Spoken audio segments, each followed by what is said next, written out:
5 rules to survive if you fall through ice. Every single year, hundreds of people fall through frozen lakes, rivers, and ponds, and most of them die not from drowning but from something far more terrifying that happens in the first 60 seconds. Here's the brutal truth: if you've never thought about what to do before it happens, your brain will not figure it out in the moment. The cold will see to that. But here's the good news: 5 simple rules burned into your memory right now could save your life or the life of someone you love. So before you ever walk near frozen water again, watch this. Every winter, people underestimate ice. A lake that looks frozen solid might be barely an inch thick in spots. A path you walked last week could be dangerously thin today. Temperatures fluctuate, currents beneath the surface eat away the ice from below, and there is no way to tell just by looking. Most victims of ice submersion are not reckless thrill seekers. They're everyday people: a child chasing a ball onto a frozen pond, a hiker who took a shortcut, an ice fisherman whose auger hit weaker ice than expected. The difference between survival and tragedy almost always comes down to one thing: knowing what to do before panic sets in. These 5 rules are rooted in real survival science. Let's go through them one by one. Rule 1: don't panic, fight the gasp. Rule number 1 is the hardest, and it has to happen in the very first second you hit the water. When your body plunges into near-freezing water, it triggers something called the cold shock response. Your skin sensors fire off an emergency signal to your brain, and without any conscious decision on your part, you will gasp, hard, involuntarily, uncontrollably. This is the killer: not hypothermia, not exhaustion, that first gasp. If your head is underwater when your body gasps, you inhale water. That's it. That's how people drown in the first 30 seconds of a fall through ice. So here's what you have to do: the instant you feel the ice give way, close your mouth, tuck your chin, clench your jaw, consciously override that gasp reflex. You won't be able to stop your heart from racing. You won't stop the surge of adrenaline, but you can, with mental preparation, clamp that jaw shut and keep water out of your lungs. This is why we're watching this video right now in a warm room, not standing on a frozen lake. Because your brain needs to rehearse this response before it ever needs to execute it. The cold shock response lasts about 60 to 90 seconds. After that, your breathing will begin to stabilize, even in freezing water. Your job in that first minute is simply: don't gasp, don't inhale water, keep your head up. Breathe fast and shallow if you have to. Hyperventilate a little. That's okay. Just keep your head above the surface and your mouth closed until your body adjusts. You have more time than you think, but only if you survive Rule 1. Rule 2: don't swim, float and turn. Once you've controlled the gasp reflex and you're keeping your head above water, stop thrashing.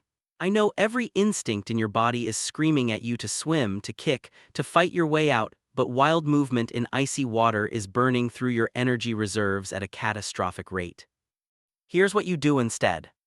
Face the direction you came from. This is critical because that's where the ice was strong enough to hold you. The ice in front of you just broke. The ice behind you is your best shot at a surface that will support your weight. Reach forward and place both forearms flat on the unbroken ice, wide apart. You want as much surface contact as possible to distribute your weight evenly. Kick your feet, not frantically, steadily and powerfully. Kick horizontally, parallel to the surface of the water, like you're doing a lazy flutter kick. This will help raise your hips toward the surface, making it easier to pull yourself onto the ice rather than trying to climb up onto it vertically. Think of it less like climbing a wall and more like crawling up a ramp. Heave yourself forward. The moment your hips start to rise with your kicking, lean forward, press down on your forearms, and slide your chest onto the ice. Don't rush it, make it one smooth motion. Jerky movements break more ice. Once your chest and stomach are on the surface, do not stand up. The ice just broke once. It can break again. Spread your weight, wiggle forward on your belly like a seal until you are far enough from the hole that the ice is solid beneath you. The further from the hole, the safer you are. Don't stop until you're fully out and well away from the break point. Rule 3: roll, don't walk, stay low. You're out, you're on the ice. You might feel like sprinting to shore. Please don't. The same ice that broke under you extends in all directions. Thin ice doesn't politely stop at the edge of the hole, you could be standing on a section that's just as compromised. Roll, literally roll your body across the ice toward shore. It sounds ridiculous. It might look ridiculous, but rolling distributes your weight across a larger surface area than 2 feet, and it gets you to safety without concentrating pressure on any one point. If rolling isn't possible, crawl. Hands and knees, weight spread wide, moving slowly and steadily toward the shore or toward thicker, darker, toward darker ice that indicates depth and away from the gray-white zones where ice is thinnest. Keep moving, but keep it low and deliberate. Every extra second you spend on the ice is another second of exposure. You need to get to shore, but you need to get there alive. Rule 4: treat hypothermia immediately. Wait.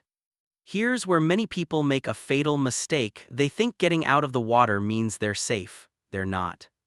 Once you're on shore, your core temperature is actively dropping.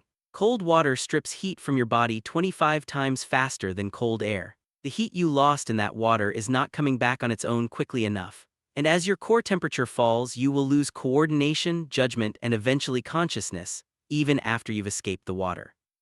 This condition is hypothermia, and it can kill you within hours or faster depending on how long you were submerged. Here's how to treat it.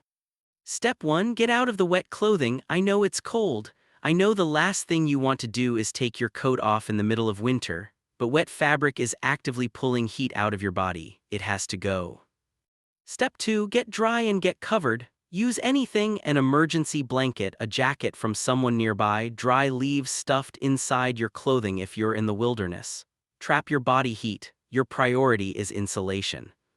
Step 3: get horizontal, not vertical. Standing up after cold water immersion can cause what's called circumrescue collapse, a sudden drop in blood pressure that can lead to cardiac arrest. Lie down, stay flat, let your circulation stabilize. Step 4: warm the core first. Armpits, neck, groin, these are where your major blood vessels run close to the surface. Warm packs, warm hands, warm blankets applied here warm your blood, which warms your organs. Step 5: call for emergency help immediately. Even if you feel okay, and you might feel okay because hypothermia impairs your ability to accurately assess your own condition, you need medical evaluation.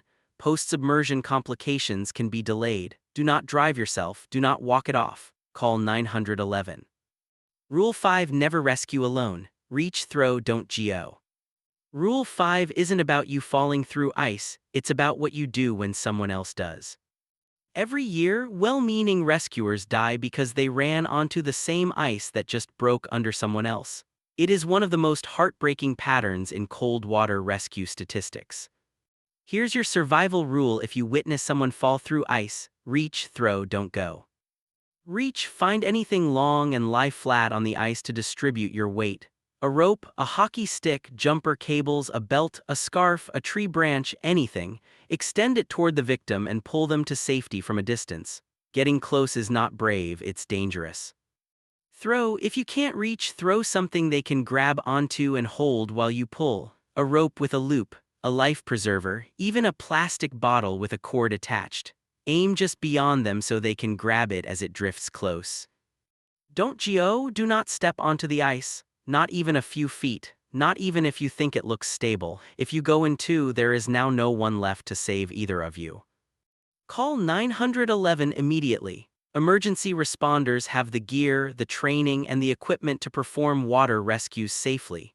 Your job as a bystander is to keep the victim calm, visible, and connected to shore, not to become a second casualty.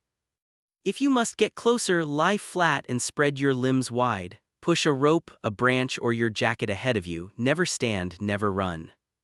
Let's go over these one more time, because repetition is what saves lives. Rule 1: fight the gasp, close your mouth, survive the first 60 seconds. Rule 2: don't swim wildly, turn toward where you came from, kick flat and pull yourself out. Rule 3: don't stand, roll or crawl away from the hole low and wide. Rule 4: treat hypothermia the second you're out, strip the wet clothes, cover up, call for help. Rule 5: if someone else falls in, reach, throw, don't go. These 5 rules take about 10 minutes to learn and could save your entire life. Share this video with someone you love who spends time near frozen water. Ice can be unpredictable, but your response doesn't have to be. Stay sharp, stay safe, and I'll see you in the next one.